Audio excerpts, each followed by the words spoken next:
Kidney রোগীরা কি কাঠবাদাম, আখরোট, চিয়া সিড এই সমস্তগুলো খেতে পারে? এবার সেটা কিডনি রোগীর দুরকম হয়, একটা হচ্ছে সিকেডি, কনিক কিডনি ডিজিজ, আর একটা হচ্ছে একেআই, অ্যাকোয়ার্ড কিডনি ইনজুরি, ঠিক আছে? তো হ্যাঁ, তো আমি যেটা বলে রাখি, যদি কারোর ক্রিয়াটিনিন লেভেল অনেক বেশি হয় সেই ক্ষেত্রে তো একটা প্রোটিন রেস্ট্রিকশন থাকে।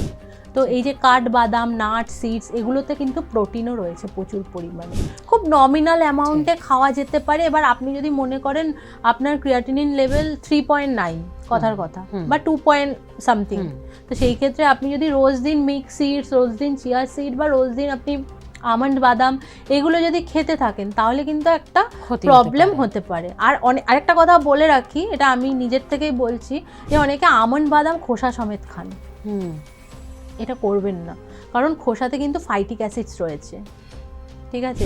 খোসা খেলে কিন্তু প্রবলেম আছে, খোসাটা ছাড়িয়ে খাবেন।